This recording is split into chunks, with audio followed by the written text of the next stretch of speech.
Hello guys, আসসালামু আলাইকুম। আমি ফেরদৌজ্জামান পলক আপনাদের সবাইকে আরো একবার 64 বিট স্কুলের পক্ষ থেকে ওয়েলকাম করছি। তো আজকে আমরা যে বিষয়টা দেখব সেটা হলো পাইথনে কিভাবে করে আমরা ডেসিমেল পয়েন্টের পর ডিজিট ফিক্স করতে পারি। দ্যাট মিন্স দশমিকের পর কিভাবে আমরা আমাদের প্রয়োজন অনুযায়ী ঘর নিব।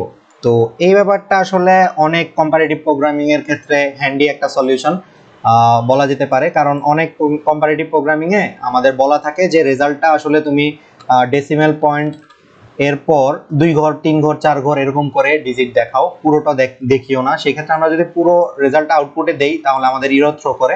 তো আমরা এটাই আজকে দেখব পাইথনে এই জিনিসটা আমরা কিভাবে করতে পারি, যে একটা দশমিকের পর নির্দিষ্ট ঘর নিব আমরা। তো চলো শুরু করা যাক।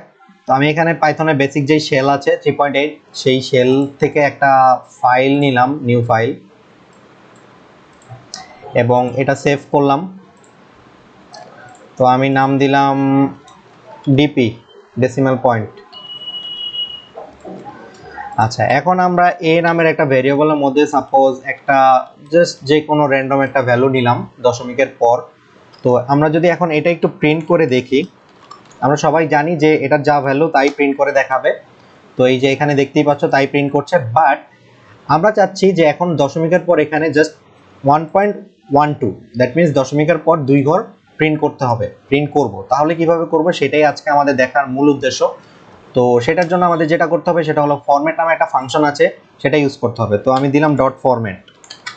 আচ্ছা, এখন এই ডট ফরম্যাটের লেফট সাইডে কিছু কাজ করতে হবে আর রাইট সাইডে কিছু কাজ করতে হবে। লেফট সাইডে যেটা করতে হবে সেটা হলো ওকে বলে দিতে হবে দশমিকের পরে কত ঘর চাচ্ছি। তো সেটা বলার জন্য একটা স্ট্রাকচার আছে, তো আমি লিখছি, খেয়াল করো। ফার্স্টে কোটেশন, তারপরে সেকেন্ড ব্র্যাকেট, দেন একটা কোলন, তারপর দশমিক, যেই কয় ঘর চাচ্ছি। তো আমি 2 ঘর চাচ্ছি, তারপরে ফ্লোটিং পয়েন্টের এফ, তারপরে সিরিয়াল ওয়াইজ ব্র্যাকেট এবং কোটেশন ক্লোজ।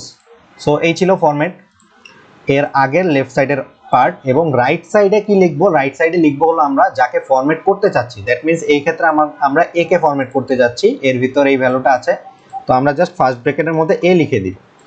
তো এই হলো আমাদের দশমিকের পর 2 ঘর নেওয়া কমপ্লিট হয়ে গেছে। তো এটাকে যদি আমি নতুন একটা ভেরিয়েবল বি এর মধ্যে রাখি এবং বি কে যদি আমরা একটু প্রিন্ট করে দেখি যে আসলে কাজটা কি হলো কিনা, তাহলে আমরা দেখতে পারবো এই যে সি 1.12 চলে আসছে। তো সেম ভাবে এখন দশমিকের পরে তুমি যদি চাও 4 ঘর নিবে, জাস্ট 2 কেটে 4 করে দিবে, রান করবে, 4 ঘর চলে আসছে। দশমিকের পর যদি চাও যে 1 ঘর নিবে, 4 কেটে 1, রান করবে, এই যে চলে আসছে 1 ঘর।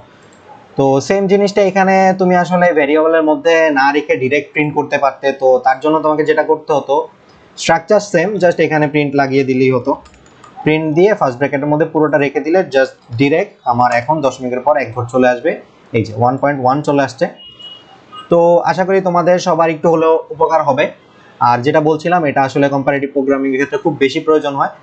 আর এরকম আরো handy tips and programming related video দেখতে চাইলে অবশ্যই আমার চ্যানেলটা সাবস্ক্রাইব করবে।